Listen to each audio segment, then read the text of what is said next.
Hi hello എബീസ് വേൾഡിൻ്റെ ഒരു Sunday വ്ളോഗിലേക്ക് എല്ലാവർക്കും സ്വാഗതം. അപ്പോൾ രാവിലെ തന്നെ താൻ എഴുന്നേറ്റു. ഇന്നും പതിവ് പോലെ 6 മണിക്കാണ് കേട്ടോ പള്ളിയിലോട്ട് പോകേണ്ടത്. അപ്പോൾ പള്ളിയിൽ പോകേണ്ട ഒരു തിരക്കിലാണ് രാവിലെ. അതുകൊണ്ട് തന്നെ ഒരുപാട് വീഡിയോസൊക്കെ എടുത്ത് നിൽക്കാനുള്ള ഒരു ടൈമും ഉണ്ടായിരുന്നില്ല. പെട്ടെന്ന് തന്നെ ചായയും കുടിച്ചിട്ട് ഇറങ്ങുവാണ് കേട്ടോ. ഇന്ന് ഞാൻ ഒന്നും ഉണ്ടാക്കിയിട്ടുണ്ടായിരുന്നില്ല രാവിലെ. കാരണം വെറുതെ ചില സമയത്ത് ഉണ്ടാക്കി വെക്കും, എടുത്ത് കളയും, അങ്ങനെയാണ് ചെയ്യുന്നത്. അതുകൊണ്ട് രാവിലെ എന്തെങ്കിലുമൊക്കെ സ്നാക്സ് കാണും, അത് കഴിച്ചിട്ട് പോകാമെന്ന് വിചാരിച്ചു. ചായ മാത്രമേ ഇട്ടിട്ടുണ്ടായിരുന്നുള്ളൂ കേട്ടോ. അപ്പോൾ ഞാൻ പെട്ടെന്ന് തന്നെ ചായപ്പൊടി തീർന്നു പോയതുകൊണ്ട് അതൊക്കെ മാറ്റി വേറൊരു ടിന്നിലോട്ട് ആക്കിയതിന് ശേഷം ചായ ഇടാനായിട്ട് നിന്നു കേട്ടോ. അപ്പോൾ ബാക്കി പാലിരിക്കുന്നത് ഒന്ന് തിളപ്പിച്ച് മാറ്റി വെച്ചിട്ട് വേണം പോകാനായിട്ട്.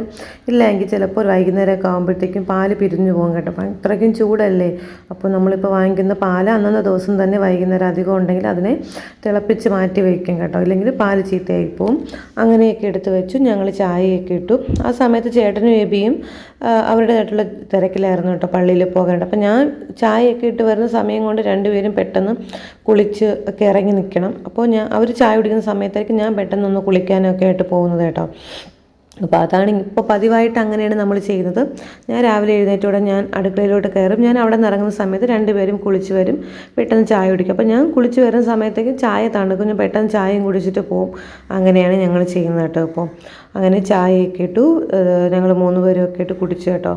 അപ്പോൾ ഇന്ന് കുറച്ച് പർച്ചേസിങ് കൂടെ ഉണ്ട് കേട്ടോ. ഞങ്ങളൊരു യാത്ര പോകുന്നെന്ന് പറഞ്ഞില്ലേ, അതിൻ്റെ കുറച്ച് പർച്ചേസിങ് കാര്യങ്ങളും കൂടെ ഇന്നും കൂടെ ഉണ്ട്. ഇന്നും കൂടെ എന്നല്ല, 2-3 ദിവസത്തേക്കുണ്ട്. എപ്പോഴും ഓരോന്നും തലേ ദിവസം എടുക്കാമെന്ന് വിചാരിച്ച് സത്യം പറഞ്ഞാൽ മറന്നു പോകും. അതുകൊണ്ട് തന്നെ ഓരോ ദിവസവും ആയിട്ട് ചെയ്യാമെന്ന് വിചാരിച്ചു കേട്ടോ. അപ്പോൾ പഴം ഉണ്ടായിരുന്നു കേട്ടോ. പഴമായിരുന്നു സ്നാക്സ് അല്ല, പഴം ഉണ്ടായിരുന്നു. അതും കൂട്ടി അവർ ചായ കുടിച്ചു. വീട്ടിലെ കുറച്ച് പൂക്കളാണ് കേട്ടോ ഞങ്ങൾക്ക് കാണിച്ചു തന്നത്. പിന്നെ ഞങ്ങൾ 3 പേരും കൂടെ പള്ളിയിലോട്ട് എത്തി കേട്ടോ. പള്ളിയിൽ എത്തിയ സമയത്ത് ആരാണ് തുടങ്ങുന്നേ ഉണ്ടായിരുന്നുള്ളൂ. ഞങ്ങൾ പെട്ടെന്ന് തന്നെ പള്ളിയിലോട്ട് കയറി കേട്ടോ. പിന്നെ ഞാനിത് പുറത്താണ് ഇരുന്നത്. എനിക്ക് കാലിൽ വയ്യാത്തത് കൊണ്ട് തന്നെ അകത്തിരിക്കാൻ ബുദ്ധിമുട്ടാണ്. അതുകൊണ്ട് ഞാൻ മിക്കപ്പോഴും ഞാൻ പുറത്താണ് ഇരിക്കുന്നത്. പടിയിൽ കാലിങ്ങനെ നീട്ടി വെച്ചിട്ട് ഞാൻ അങ്ങനെ ഇരിക്കും. അങ്ങനെ ആരാധനയൊക്കെ കഴിഞ്ഞു കേട്ടോ. ആരാധന കഴിഞ്ഞതിന് ശേഷം നമുക്ക് കട്ടൻ തരും കേട്ടോ. കട്ടനും കേക്കും ഒക്കെ തരും പള്ളിയിൽ നിന്ന് തന്നെ. അപ്പോൾ അതൊക്കെ കഴിച്ചിരുന്ന സമയത്താണ് ടീച്ചേഴ്സിൻ്റെ ഒരു മീറ്റിംഗ് ഉണ്ടായിരുന്നു. അപ്പോൾ ഇനി വരുന്ന ജൂൺ മുതലുള്ള പിള്ളേരുടെ ടെക്സ്റ്റും കാര്യങ്ങളും, ഇനി ആരൊക്കെയാണ് നമ്മൾ HM ആവുന്നത്, അങ്ങനെയൊക്കെ കുറേ കാര്യങ്ങളൊക്കെ ഉണ്ടല്ലോ. അപ്പോൾ അതെല്ലാം തിരഞ്ഞെടുപ്പും കാര്യങ്ങളെല്ലാം കഴിഞ്ഞു. പിന്നെ ഞങ്ങൾ നേരെ വീട്ടിലോട്ട് വന്നു കേട്ടോ. വീട്ടിൽ വന്നിടം തന്നെ അടുത്തുള്ള ബ്രേക്ക്ഫാസ്റ്റിനായിട്ട് നിന്ന് കേട്ടോ. അപ്പോൾ ബീഫ് വാങ്ങിച്ചിട്ടുണ്ടായിരുന്നു തലേ ദിവസം. നമ്മൾ ഡ്രസ്സൊക്കെ എടുക്കാൻ പോയി ആ ദിവസം. അങ്ങനെ ബീഫും വെച്ചു. അപ്പമാണ് കേട്ടോ. അപ്പം ഉണ്ടാക്കി പെട്ടെന്ന് തന്നെ ഫുഡ് കഴിക്കാൻ നിന്ന് കേട്ടോ. നല്ല ലേറ്റായിട്ടാണ് പള്ളിയിൽ നിന്ന് വന്നത്. മീറ്റിങ്ങും കാര്യങ്ങളൊക്കെ ഉള്ളത് കൊണ്ട് തന്നെ നല്ലൊരുപോലെ ലേറ്റായിട്ടാണ് പള്ളിയിൽ നിന്ന് വീട്ടിലോട്ട് എത്തിയത്. പിന്നെ ഫുഡ് കഴിക്കാൻ നിന്ന് കേട്ടോ. അപ്പോൾ അപ്പമാണ് ഉണ്ടാക്കിയതെങ്കിലും അത് ശരിയായിട്ടുണ്ടായില്ല കേട്ടോ. ഒരു ചെറിയൊരു പുളിപ്പുണ്ടായിരുന്നു. കഴിക്കാനേ പറ്റിയിട്ടുണ്ടായിരുന്നില്ല. എന്നാലും അഡ്ജസ്റ്റ് ചെയ്ത് വെച്ചത് കൊണ്ട് അതങ്ങ് കഴിച്ചു എന്ന് മാത്രമേ ഉള്ളൂ. പിന്നെ ജോലിയുടെ ഇടയ്ക്ക് തന്നെ ഷാർജ അടിച്ചു കേട്ടോ. ഒരു പാല് നേരത്തെ വാങ്ങി വെച്ചിട്ടുണ്ടായിരുന്നു. ഒരു ഷാർജ അടിച്ച് കുടിക്കണമെന്ന് വിചാരിച്ചു. അങ്ങനെ അത് നമ്മളുടേതായിട്ടുള്ള രീതിയല്ലേ, നമ്മൾ വീട്ടിൽ പല രീതിയിൽ നമ്മൾ ഉണ്ടാക്കി കഴിക്കാറുണ്ടല്ലോ. അങ്ങനെയൊക്കെയുള്ള ആ ഒരു രീതിയിൽ തന്നെ ഷാർജയൊക്കെ അടിച്ചു ഞങ്ങൾ കുടിച്ചിട്ടുണ്ടായിരുന്നു. അപ്പോൾ 3 പേരുണ്ടായിരുന്നു. ഞങ്ങൾ 3 പേരും കൂടെ ഒരുപോലെ എടുത്ത് വെച്ച് കഴിച്ചു കേട്ടോ. എന്നാലും ഞാൻ കുറച്ച് എടുത്തിട്ടുണ്ടായിരുന്നു. എനിക്ക് തൊണ്ടവേദനയൊക്കെ ചെറുതായിട്ട് ഇടയ്ക്കിടയ്ക്ക് വരും. ഇനി ഒരു യാത്ര പോകാനുണ്ട് 2 ദിവസത്തെ. അപ്പോൾ അങ്ങനെയൊക്കെ പോകുന്നത് കൊണ്ട് തന്നെ തണുപ്പൊക്കെ ഞാൻ ഒരല്പം കുറച്ചിട്ടുണ്ടായിരുന്നു. എങ്കിലും ചൂട് സമയത്ത് ഇതുപോലുള്ള എന്തെങ്കിലുമൊക്കെ കിട്ടുമ്പോൾ നമ്മൾ എന്തായാലും സാധാരണ എപ്പോഴും പതിവ് പോലെ തന്നെ അതെടുത്ത് വെച്ച് കുടിക്കുകയും ചെയ്യുമല്ലേ. അപ്പോൾ അങ്ങനെ തന്നെയായിരുന്നു ഞാനും കേട്ടോ. ഞാനും കുടിച്ചിട്ടുണ്ടായിരുന്നു. ഒരു ഗ്ലാസ് ചേട്ടനും എബിക്കൊക്കെ കൊടുത്തിട്ടുണ്ടായിരുന്നു കേട്ടോ. അപ്പോൾ വീട്ടിലിങ്ങനെയൊക്കെ ഉണ്ടാക്കി കഴിക്കുന്നത് എബിക്ക് ഭയങ്കര ഇഷ്ടമാണ്. കടയിൽ പോകുന്നത് ഇഷ്ടമാണ്, എങ്കിൽ നമ്മൾ വീട്ടിലുണ്ടാക്കുമ്പോഴത്തേക്ക് അവന് ഭയങ്കര ഇഷ്ടമാണ്. ഇതിപ്പോൾ ചേട്ടൻ നമ്മൾ ആ പാലൊന്ന് തല്ലിപ്പൊട്ടിച്ച് തരാൻ പറയുമ്പോൾ ചേട്ടൻ അത് വെള്ളം പോലെ അടിച്ച് പൊട്ടിച്ചാൽ തന്നത് കേട്ടോ. അവിടെ തന്നെ ഗ്ലാസ്സിലോട്ട് കോരി ഒഴിക്കുമ്പോൾ തന്നെ അതങ്ങ് തണുത്ത് പോയിട്ടുണ്ടായിരുന്നു. എങ്കിലും കുഴപ്പമില്ല കണ്ടോ, ഇതുപോലെ ആയിട്ടുണ്ടായിരുന്നു. നമ്മൾ സാധാരണ ഇച്ചിരി കട്ടിയായിട്ടല്ലേ ഇരിക്കുന്നത്. ചേട്ടൻ അടിച്ച് എടുത്തപ്പോഴത്തേക്കും 2-3 അടി അടിച്ചുള്ളൂ. പക്ഷേ സംഭവം ആകെ അങ്ങ് മെൽറ്റായിപ്പോയി. അതുകൊണ്ട് തന്നെ വെള്ളം പോലെയാണ് കുടിച്ചത്. ഓരോ പ്രാവശ്യം എടുത്ത് കഴിക്കുമ്പോഴുള്ള ഒരു ആശ്വാസം അത് വേറെയാണ് കേട്ടോ. ഇതിപ്പോൾ കാണുമ്പോഴത്തേക്ക് എനിക്ക് പിന്നെയും ഒരു ഷാർജ കുടിച്ചാൽ കൊള്ളാമെന്നുണ്ട്. പക്ഷേ ഇപ്പോൾ നടക്കില്ല കേട്ടോ. നല്ല തൊണ്ടവേദനയൊക്കെ ആയിട്ടുണ്ട് യാത്രയൊക്കെ പോയി വന്നപ്പോഴത്തേക്കും. അതുകൊണ്ട് ഇപ്പോഴും അതൊന്നും കഴിക്കാനോ കുടിക്കാനോ ഒന്നും പറ്റൂല. എന്നാലും നല്ല ടേസ്റ്റായിരുന്നു കേട്ടോ. എനിക്ക് ഭയങ്കരമായിട്ട് ഇഷ്ടപ്പെട്ടു. ചൂട് സഹിക്കാൻ പറ്റാത്ത ചൂടായതുകൊണ്ട് തന്നെ നമുക്ക് എന്തെങ്കിലുമൊക്കെ തണുത്തത് എപ്പോഴും കഴിക്കാൻ തോന്നും. പിന്നെ ആ എണ്ണ തേച്ചിട്ട് അപ്പോൾ 2-3 ദിവസമായി തലയിലൊക്കെ എണ്ണ തേച്ചൊന്ന് കുളിച്ചിട്ട്. അപ്പോൾ ഞാനിപ്പോൾ ആഴ്ചയിൽ ഒരിക്കലൊക്കെ എണ്ണ തേക്കത്തുള്ളൂ കേട്ടോ. അപ്പോൾ എല്ലാ ദിവസവും തേക്കത്തില്ല. കാരണം തലമുടിയിൽ ഭയങ്കര ഡ്രൈ ആവുന്നുണ്ട് ഇടയ്ക്കിടയ്ക്ക്. അപ്പോൾ ആ സമയത്ത് മാത്രം ആഴ്ചയിൽ ഒരിക്കൽ ഒന്ന് എണ്ണ തേച്ച് കൊടുക്കും. തേക്കും സമയത്ത് നല്ല രീതിയിൽ തേച്ച് കളയും കേട്ടോ. എന്നിട്ട് അപ്പോൾ തന്നെ ഷാമ്പൂ ഇട്ട് അതങ്ങ് വാഷ് ചെയ്ത് കളയുകയും ചെയ്യും. അങ്ങനെ ഇപ്പോൾ ഞാൻ എണ്ണ അധികം കൂടുതലിട്ടിരിക്കില്ല തലയിൽ. തലവേദന എടുക്കാറുണ്ട് കേട്ടോ. അങ്ങനെ അപ്പോൾ നല്ല രീതിയിൽ മസാജ് ചെയ്ത് കൊടുത്തു കേട്ടോ. മസാജിലാണ് നമ്മുടെ ഈ എണ്ണ നമ്മൾ തലയിൽ പിടിക്കുന്ന ആ ഒരു ഇതൊക്കെ ഇരിക്കുന്നത്. അങ്ങനെ അടുക്കളയിൽ എല്ലാ ജോലിയും കഴിഞ്ഞു കേട്ടോ. പാചകം എല്ലാം കഴിഞ്ഞിട്ടുണ്ടായിരുന്നു. തിരക്കായതുകൊണ്ട് തന്നെ ഞാൻ അങ്ങനെ പാചകം ചെയ്യുന്ന വീഡിയോസ് ഒന്നും എടുത്തിട്ടുണ്ടായിരുന്നില്ല. നല്ലപോലെ ലേറ്റ് ആവും, അതും കൂടെ എടുത്തൊക്കെ നിന്നതുകൊണ്ട് ഞാനും ചേട്ടനും കൂടെ ആയിട്ട് പെട്ടെന്നൊക്കെ ജോലി തീർത്തു. അടുക്കളയെല്ലാം ഒന്ന് തേച്ച് ഒതുക്കിയൊക്കെ വെച്ച് കേട്ടോ. അപ്പോൾ ഇതിപ്പോൾ ആഴ്ചയിലൊന്നും മാത്രമല്ല, സമയം കിട്ടുമ്പോൾ മാത്രമേ ഫുള്ളായിട്ടൊന്ന് ക്ലീൻ ചെയ്യത്തുള്ളൂ കേട്ടോ. അല്ലെങ്കിൽ ഞാൻ പെട്ടെന്നൊക്കെ കാട്ടിക്കൂട്ടി ഒരു ജോലി ചെയ്തിട്ട് ഇറങ്ങും. എനിക്ക് ഒരുപാട് നേരം കഥ കടച്ചിങ്ങനെ നിൽക്കുമ്പോഴത്തേക്കുള്ള ചൂട് നമുക്ക് സഹിക്കാൻ പറ്റാറില്ല. അതുകൊണ്ട് തന്നെ ഞാൻ പെട്ടെന്ന് തന്നെ ജോലി ഒതുക്കിയിട്ട് പെട്ടെന്ന് കതക് തുറക്കും. ഇപ്പോൾ കതക് തുറന്നിട്ടാൽ പോലും എന്തെങ്കിലും പൊടിയൊക്കെ ഉണ്ടെങ്കിൽ അതിങ്ങനെ പറന്ന് നടക്കും. എത്ര തൂത്ത് കളഞ്ഞാലും അതൊന്നും ശരിയാവാത്ത രീതിയിലോട്ടായി പോകും കേട്ടോ. അതുകൊണ്ടാണ് അങ്ങനെ ഞാൻ അടുക്കളയിലെ ജോലിയും എല്ലാം കഴിഞ്ഞതിന് ശേഷം പിന്നെ കുളിക്കാനായിട്ട് പോയി. കുളിച്ച് വന്നതിന് ശേഷം എന്താ ഫുഡ് കഴിച്ചു കേട്ടോ. അപ്പോൾ പച്ചടിയും അവിയലും ബീഫുമാണ്. ബീഫ് രാവിലെ വെച്ചു, പച്ചടി അവിയലൊക്കെ പിന്നീടാണ് വെച്ചത് കേട്ടോ. അതെല്ലാം കഴിഞ്ഞിട്ട് ഞാൻ കുളിച്ചതിന് ശേഷം കുടുംബശ്രീക്ക് പോയി കേട്ടോ. അപ്പോൾ ഞാൻ ഇന്ന് ഒറ്റയ്ക്കാണ് വണ്ടിയെടുത്ത് കുടുംബശ്രീയിലോട്ട് വന്നത് കേട്ടോ. എനിക്ക് ഭയങ്കരമായിട്ട് സന്തോഷം തോന്നി. ഇതുവഴി ഞാൻ എപ്പോഴും പോകുന്നതാണെങ്കിലും കുടുംബശ്രീക്ക് ഞാൻ ആദ്യമായിട്ടാണ് വന്നത്. പിന്നെ അവിടെ നിന്ന് ഇങ്ങോട്ട് വളച്ച് കയറ്റാൻ എനിക്ക് അറിയില്ല കേട്ടോ. അതുകൊണ്ട് ഞാൻ സ്നേഹയെ വിളിച്ചു. സ്നേഹയാണ് വണ്ടി എടുത്ത് മുകളിലോട്ട് വെച്ച് നിന്നിട്ട്. അപ്പം കമ്മിറ്റിയെല്ലാം കഴിഞ്ഞിട്ടുണ്ടായിരുന്നു കേട്ടോ. അതിപ്പോൾ അവിടെ നിന്ന് ഇറങ്ങിയ ഒരു സമയത്ത് എടുത്ത വീഡിയോ ആണ്.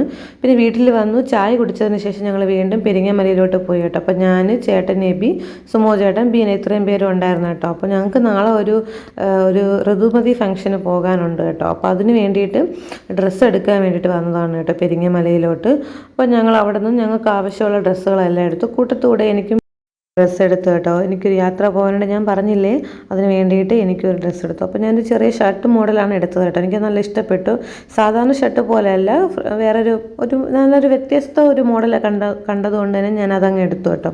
അപ്പോൾ നല്ലൊരു സെലക്ഷനുള്ള കടയാണ് കേട്ടോ. എനിക്ക് ഭയങ്കരമായിട്ട് ഇഷ്ടപ്പെട്ടു. നമ്മൾ സാധാരണ ഇതുവഴി പോകുന്നു വരുന്നു, നമ്മൾ ഈ ഒരു കട ശ്രദ്ധിക്കുന്നതേ ഉണ്ടായിരുന്നില്ല കേട്ടോ. പക്ഷേ അടിപൊളി സെലക്ഷനുള്ള നല്ലൊരു കടയാണ്. എനിക്ക് ഭയങ്കരമായിട്ട് ഇഷ്ടപ്പെട്ടു. ഇനി എന്തെങ്കിലും ഒരു ഫംഗ്ഷൻ വന്നാൽ ഞാൻ ഇവിടെ നിന്ന് ഡ്രസ്സ് എടുക്കുമെന്ന് പറഞ്ഞിട്ടാണ് ഇറങ്ങിയത് കേട്ടോ.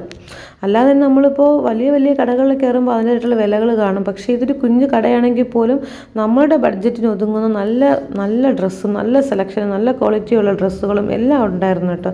ഭയങ്കരമായിട്ട് ഇഷ്ടപ്പെട്ടു. ജീൻസ് ആയിരുന്നാലും ടോപ്പുകളായിരുന്നാലും ഭയങ്കരമായിട്ട് റേറ്റ് കുറവാണ് കേട്ടോ. അപ്പോൾ ഇതാണ് കേട്ടോ ഞാൻ എടുത്തൊരു ഷർട്ട്. നല്ല ഭംഗിയാണ്, നല്ല ക്വാളിറ്റിയുണ്ട്, നല്ല തുണിയാണ്. ഭയങ്കരമായിട്ട് ഇഷ്ടപ്പെട്ടു കേട്ടോ. പിന്നെ ഞങ്ങൾ നേരെ വന്നത് പനങ്ങോട് വന്നു. അവിടെ വന്നിട്ട് നാളത്തേക്കുള്ള കാപ്പിക്ക് വേണ്ടിയിട്ടുള്ള ചപ്പാത്തി വാങ്ങിച്ചു. പിന്നെ എനിക്ക് കഴിക്കാൻ വേണ്ടി സലാഡ് വെള്ളരിയൊക്കെ വാങ്ങി കേട്ടോ. നേരെ വീട്ടിലോട്ട് വന്നു. അപ്പോൾ പതിവ് പോലെ മിക്കുവിനെ കുറച്ച് നേരം ഒന്ന് ഫോൺ വിളിച്ചു കേട്ടോ. അപ്പോൾ ആളിപ്പോൾ ആ കുരിശ് വരയ്ക്കാനും ആമീൻ പറയാനൊക്കെ പഠിച്ചു കേട്ടോ. അതെനിക്ക് വിളിച്ച് കാണിച്ചു തരികയാണ്. പിന്നെ ഞാനൊരു റോബസ്റ്റ പഴം കഴിച്ചു. അതിൻ്റെ കൂടെ തന്നെ കുടുംബശ്രീയിലെ കുറേ കണക്കുകൾ എനിക്ക് എഴുതി വെക്കാനുണ്ടായിരുന്നു കേട്ടോ. അപ്പോൾ അതൊക്കെ എഴുതി വെച്ചു. പിന്നെ ഒരു 2-3 ടോപ്പ് അടിക്കാനുണ്ടായിരുന്നു കേട്ടോ. എൻ്റെതും അടിക്കാനുണ്ടായിരുന്നു, ബീനയുടെ അടിക്കാനുണ്ടായിരുന്നു. അങ്ങനെ അതിന് വേണ്ടിയിട്ട് ഞാൻ കുറച്ച് നേരം സമയം കണ്ടെത്തിയിരുന്നു. അപ്പോൾ ഇനിയും ഞാൻ ചില സമയത്ത് കൂട്ടി വെച്ചിരിക്കും കേട്ടോ ഡ്രസ്സൊക്കെ അടിക്കാൻ വേണ്ടിയിട്ട്. ഇനി അത് പറ്റത്തില്ല. ഇനിയും അന്നുള്ള കുറേ കാര്യങ്ങൾ തന്നെ അപ്പോഴപ്പോഴായിട്ട് ചെയ്ത് തീർക്കണമെന്ന് എനിക്ക് ആഗ്രഹമുണ്ട്. അതുകൊണ്ട് തന്നെ എന്തായാലും അങ്ങനെയൊക്കെയുള്ള കാര്യത്തിൽ കുറച്ചുകൂടെ ഒന്ന് ശ്രദ്ധ വയ്ക്കാമെന്ന് വിചാരിച്ചു കേട്ടോ. അതുകൊണ്ട് പിന്നെ പഴം ഒരെണ്ണം ഞാൻ കഴിച്ചു കേട്ടോ. പിന്നെ തണ്ണിമത്തനം ഉണ്ടായിരുന്നു, അതും ഞാൻ കഴിച്ചിട്ടുണ്ടായിരുന്നു. വയറ് നിറഞ്ഞു കേട്ടോ. ആ ഒരു പഴം കഴിച്ചപ്പോൾ തന്നെ സത്യം പറഞ്ഞാൽ വയറ് നിറഞ്ഞു. എല്ലാവരും ചോദിക്കുന്നുണ്ട് എന്താണ് ഇത്രയും ഫുഡ് കുറച്ചിട്ടും വണ്ണം കുറയാത്തതെന്ന്. എനിക്കറിയില്ല കേട്ടോ എന്താണ് വണ്ണം കുറയാത്തതെന്നും. എന്നാൽ ഞാനിപ്പോൾ നല്ല രീതിയിൽ തന്നെ ഫുഡ് കൺട്രോൾ ചെയ്താണ് പോകുന്നത്. രാത്രി ഞാൻ ഇതുപോലെ എന്തെങ്കിലും ഫ്രൂട്ട്സോ എന്തെങ്കിലും മാത്രമേ കഴിക്കാറുള്ളൂ. പക്ഷേ എന്താണെന്നറിയില്ല കേട്ടോ. ഞാൻ വയ്യാതായി എഴുന്നേറ്റതിന് ശേഷം എനിക്ക് മുമ്പുണ്ടായിരുന്ന ആ ഒരു വണ്ണത്തിലോട്ട് മെയിൻറ്റെയിൻ ചെയ്ത് പോകാനായിട്ട് പറ്റുന്നില്ല.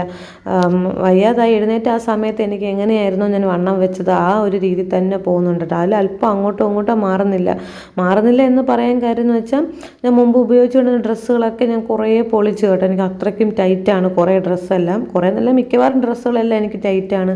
ഞാൻ ഓരോ ദിവസം ഇടുന്ന സമയത്തെല്ലാം ഞാൻ പൊളിച്ചിട്ടാണ് ഡ്രസ്സ് ഇടുന്നത് കേട്ടോ. അത്രത്തോളം വണ്ണം വെച്ചെന്ന് എനിക്ക് തന്നെ മനസ്സിലായി. പക്ഷേ എത്ര ഫുഡ് കൺട്രോൾ ചെയ്തിട്ടും എനിക്കത് മെയിൻറ്റെയിൻ ചെയ്ത് കുറയ്ക്കാനായിട്ടും പറ്റുന്നില്ല. അതെന്താണെന്ന് എനിക്കറിയില്ല. ഇനി വേറെ എന്തെങ്കിലും ടിപ്സ് നോക്കണമെങ്കിലേ ആ ഒരു ഇതിലോട്ട് മെയിൻറ്റെയിൻ ചെയ്ത് പോകാൻ പറ്റും. കാരണം ഇപ്പോൾ വണ്ണം വെക്കുന്നത് മോശമെന്നല്ല, പക്ഷേ എനിക്കിപ്പോൾ അത് പറ്റുന്നില്ല. കാരണം കാലിൻ്റെ മുട്ടിന് അതൊന്നും താങ്ങി നിർത്താൻ പറ്റുന്നില്ല. ഞാൻ ഇടയ്ക്കിപ്പോൾ എവിടെയെങ്കിലും അധികമായിട്ട് ഞാൻ നിൽക്കുകയാണെങ്കിൽ ഞാൻ എൻ്റെ വലതുകാല് ഊന്നിയൊക്കെ ആയിരിക്കും ഞാൻ നിൽക്കുന്നു. അപ്പോൾ എല്ലാ വെയിറ്റും കൂടി വലതുകാലിന് കൊടുക്കുമ്പോഴത്തേക്ക് പിന്നെ നടക്കുമ്പോഴത്തേക്ക് ആ കാലും കൂടെ വേദന എടുക്കുകയാണ്. അപ്പോൾ എനിക്ക് രണ്ട് കാലും മെയിൻറ്റെയിൻ ചെയ്ത് പോകണമെങ്കിൽ ഒരു അല്പം കൂടെ വണ്ണം കുറഞ്ഞൊരു മെയിൻറ്റെയിൻ ചെയ്ത് നടന്നാൽ മാത്രമേ പറ്റത്തുള്ളൂ കേട്ടോ. പക്ഷേ എനിക്കതൊന്നും ഇപ്പോൾ എന്തോ തൽക്കാലം പറ്റുന്നില്ല, എന്താണെന്ന് എനിക്കറിയില്ല. അപ്പോൾ വണ്ണം കുറയുള്ള എന്തെങ്കിലും ടിപ്സ് അറിയാമെങ്കിൽ എനിക്കൊന്ന് ഷെയർ ചെയ്യണം കേട്ടോ. അപ്പോൾ കുറേ നേരത്തെ പരിശ്രമത്തിനിടയിൽ ഞാൻ 2-3 ടോപ്പൊക്കെ ഉണ്ടായിരുന്നതെല്ലാം അടിച്ചു വെച്ചിട്ടുണ്ടായിരുന്നു കേട്ടോ. അപ്പോൾ ഇനിയുള്ള ദിവസങ്ങളൊക്കെ ഒരു വലിയ ആകാംക്ഷ നിറഞ്ഞ ദിവസങ്ങളാണ്. ഇതിപ്പോൾ മെഷീൻ്റെ വള്ളി ഒന്ന് ശരിയാക്കി ഇട്ടതാണ് കേട്ടോ. ഞാൻ അത് ഓർമ്മിക്കാതെയാണ് ആദ്യം 2-3 പ്രാവശ്യം ഒന്ന് അടിച്ച് നോക്കി. അപ്പോഴാണ് കണ്ടത് വെറുതെ ചക്രം മാത്രം ഇങ്ങനെ കറങ്ങി പോകുന്നുണ്ട്, ഇത് ശരിയാകുന്നില്ല. പിന്നീട് ശ്രദ്ധിച്ചപ്പോഴത്തേക്ക് ആ വള്ളി ഇട്ടിട്ടുണ്ടായിരുന്നില്ല കേട്ടോ. അതും ശരിയാക്കിയൊക്കെ വെച്ചു. അപ്പോൾ ഇന്നത്തെ ഒരു വ്ളോഗ് ഇതാണ് കേട്ടോ, എൻ്റെ ഒരു ചെറിയൊരു വ്ളോഗ്. നിങ്ങൾക്ക് എല്ലാവർക്കും ഈ ഒരു കുഞ്ഞു വ്ളോഗ് ഇഷ്ടപ്പെടുകയാണെങ്കിൽ നിങ്ങളെല്ലാവരും തീർച്ചയായിട്ടും ലൈക്ക് ചെയ്യുക, ഷെയർ ചെയ്യുക, സബ്സ്ക്രൈബ് ചെയ്യുക, കമൻറ്റ് ചെയ്യുക. മറ്റൊരു വീഡിയോ ആയിട്ട് കാണാം. അതുവരേക്കും എല്ലാവർക്കും ബൈ.